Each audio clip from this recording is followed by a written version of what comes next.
Hey folks, Kevin here. Well, it's June 1st, 2023, and it's morning. We're real blessed. It's in the upper 50s this morning. It's been getting brutally hot here, real hot and dry.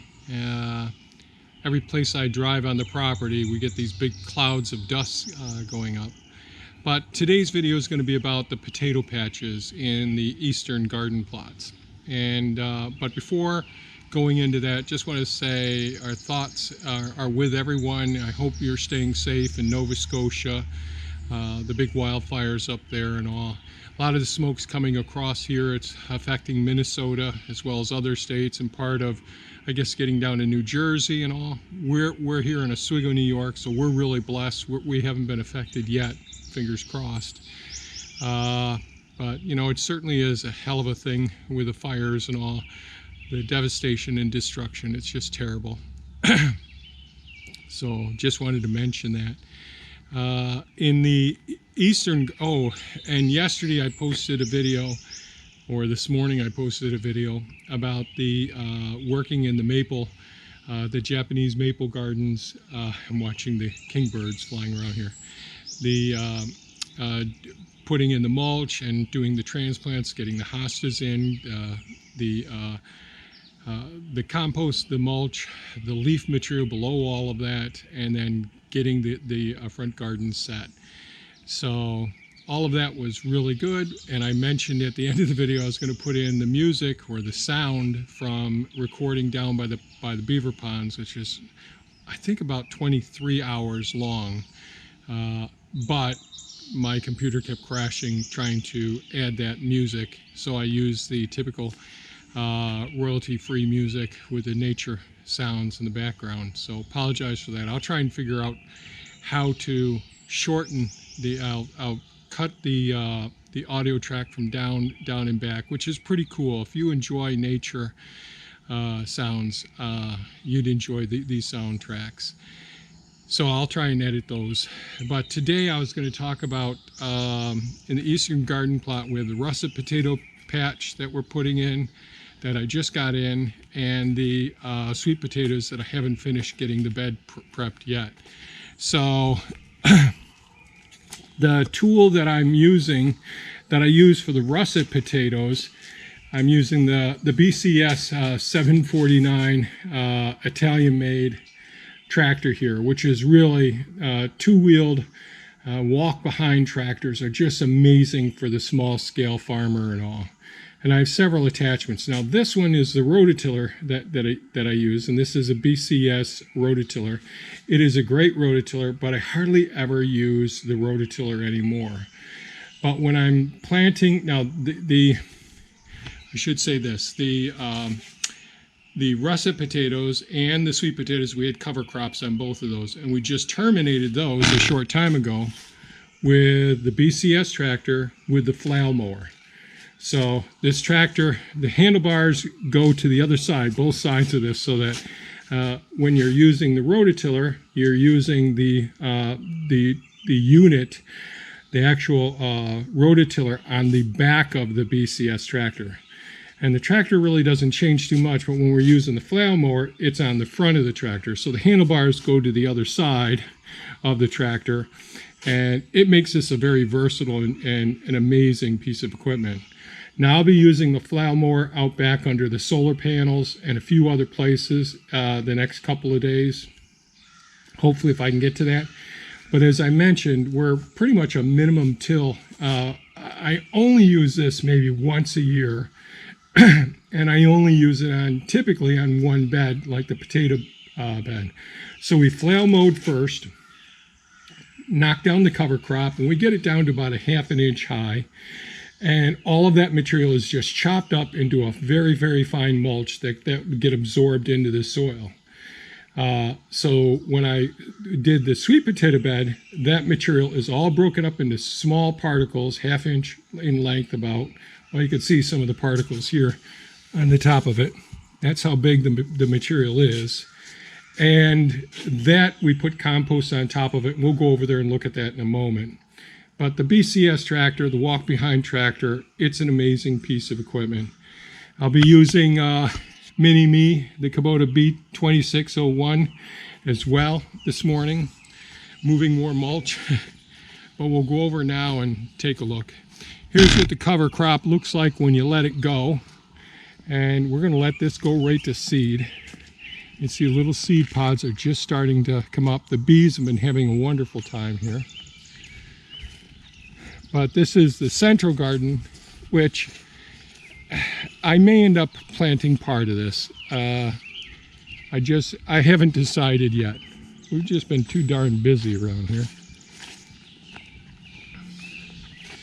Last year I took the pergola down, the large arbor down from over here. Haven't dressed it up yet. But this is the spot that I used the rototiller on after terminating the crop with the flail mower. So remove the drip tape, flail mowed the area, and you'd see small particles alongside the edge there. Then I ran the rototiller down there because russet potatoes, we want to get them down pretty low. And as you can imagine, by this time of year, even in the root cellar, we had 12, 14 inch long shoots coming up from the tubers. So we planted first I went ahead after rototilling. I just pulled the soil back from each side, made a trough in the center, laid the potatoes down, and I've made many videos over the years how I do this. Laid the potato starts down in a row, and I don't cut mine. We use the small ones. We don't necessarily need to use great big ones. Then I went out and got compost, and I put it right on the top of it right here in the center. So now to each side will come up the it'll look like 2 rows, but it's only 1 row of potatoes. It just makes it much easier for me to harvest in the fall when it's time to harvest them. Again, things are going pretty well. The Dutch red shallots are doing well. The garlic is doing well. And I see a couple of these scarlet red runner beans are just starting to show themselves. Now this is the area that we had the cover crop on as well. And I went ahead and used a flail mower, chopped it up. You can see some of the pieces off to the side over here. And then what I did do was I went out with Mini Me, and I brought in I think 4 or 5 bucket loads of the compost, and it's decomposing material. This hasn't been thermophilically composted. And thermophilically just means that we're operating in an optimal temperature range that will kill pathogens and devitalize seeds so that you don't have weeds coming up in your gardens and all. And I have lots of videos on composting that, large composting pile systems and all. But so we got the compost on top of the pulverized or heavily flail mowed cover crop that was here, so that the roots are still intact. All of the material that was above ground has been left on the surface, and then we've got the compost on top of it. Now what I'm going to do, I'm going to take Mini Me out back, similar to the last video, make several trips, and bring mulch on top of this. Now I don't want to compact this at all. And using a broad fork, I forgot to mention using the broad fork here, just to help to aerate, get oxygen and nitrogen down into the base of the soil, because all of that material that was fragmented, we want that to get down into the soil so the microorganisms and the earthworms can break that down. So flail mowed, broad fork, compost on top of that, and now we're going to put mulch on top of this because the sweet potatoes are getting ready right now. And so what I'm going to do this morning is put the mulch on top of that and then get the drip tape laid out. So take a walk over to the work area and I'll show you the sweet potatoes. You may recall, if you've been watching the channel for a while, that we've been through several different modifications to our starting with getting our sweet potatoes ready for the spring. And each year first we tried to decrease the amount of disease or loss or work that was being required of us to get the sweet potato slips ready. And this last year I decided when I dug up the sweet potatoes, I took some of the roots and I just potted those roots up. We kept those in the house over the winter months, and we laid trays alongside of the 3 potted sweet potato vines, and as the vines emerged, we just put them in the soilless mixture trays to the sides of them. So I'm over here at the work area. Sorry about that. Greenhouse out there.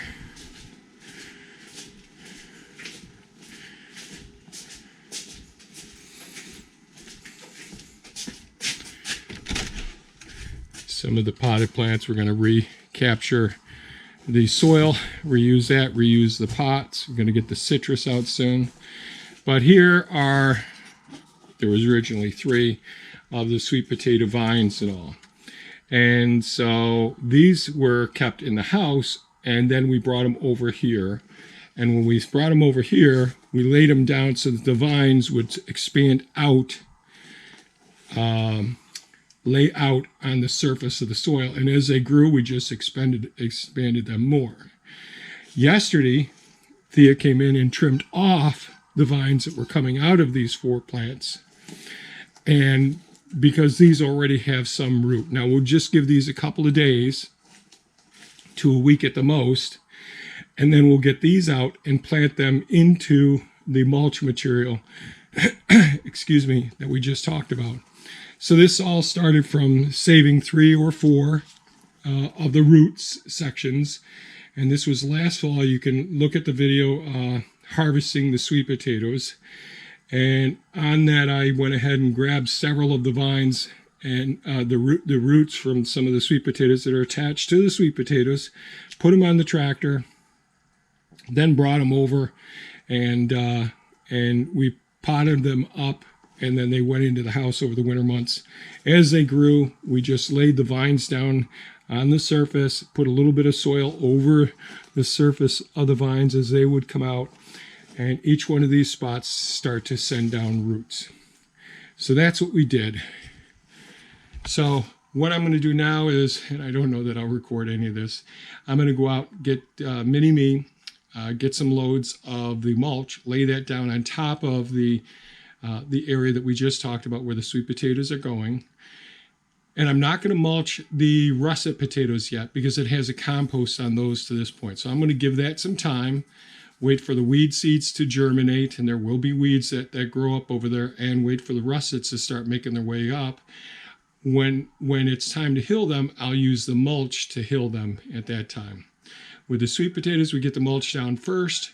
Give it a day or two, make sure the soil's nice and moist. Allow the microorganisms and the earthworms to start working on the flail mode cover crop that's there to break that down.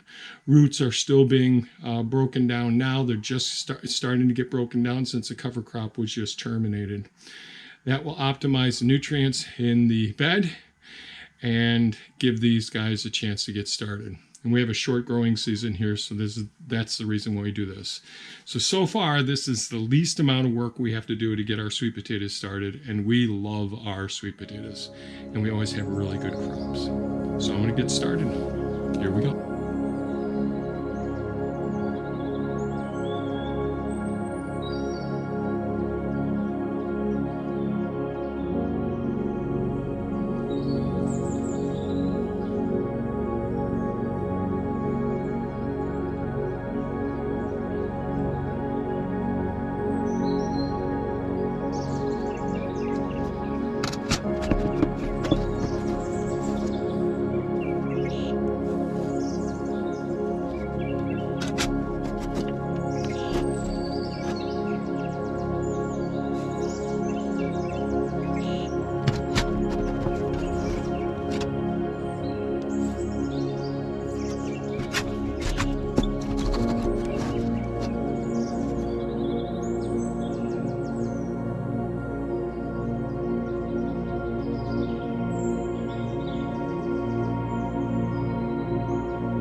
Okay, well, I just finished getting the sweet potato bed ready.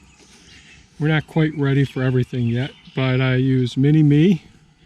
Mini-Me, the Kubota B2601. Super fantastic tractor. This is Thea's tractor, but it seems like I'm on it an awful lot. I really love having the welded on cutting edge on this. Now again, we're not going to be doing any big heavy earth moving with this. That would wear down that cutting edge too quickly, but it makes it much easier when I'm using that shovel to get the materials out of it. Brought my little bin of tools for doing my drip irrigation there. So we got the double ground hardwood mulch on the bed. Got it all the way around the perimeter here as well. And I went ahead and changed the drip irrigation system, still using the same 3 tapes that were here. They were all kinked up, but they don't seem to have sprung any leaks yet. I went and got another 1/2 inch or 3/4 inch pipe, and decided, since Thea went ahead and transplanted some of our calendula plants, so we have a few in here, and we have all the chamomile. So this is necessary for all our teas.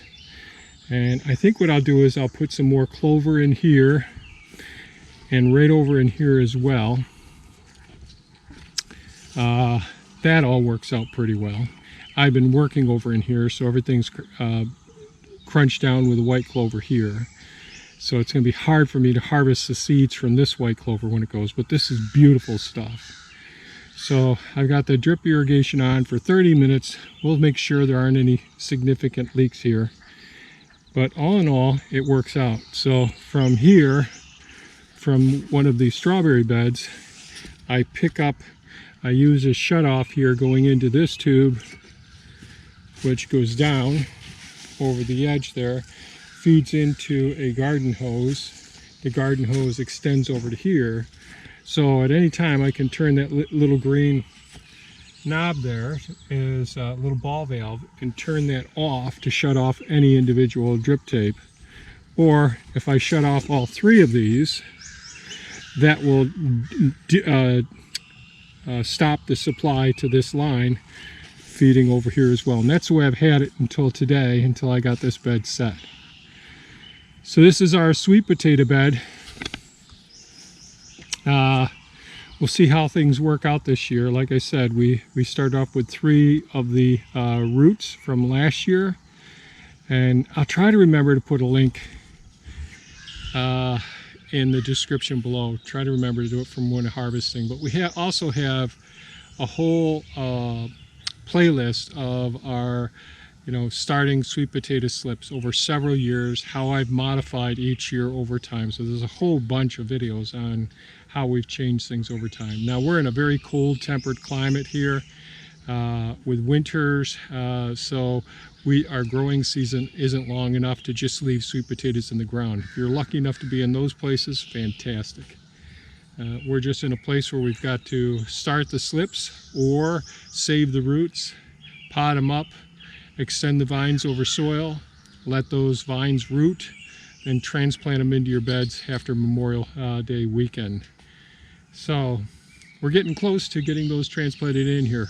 Just want to make sure we get everything mulched, get them composted, get it flail mowed, get it composted, get it mulched, and get the drip irrigation system all set, because less work means more fun. So that's it for today's video. If you found this of value, please give us a thumbs up, share it with your friends. Our website is mindfullivingsanctuary.com, and I'll try to remember to put a playlist here, but there is a playlist for sweet potatoes plants someplace on our YouTube channel. Thanks so much for watching, folks. Stay safe and stay healthy. Bye-bye now.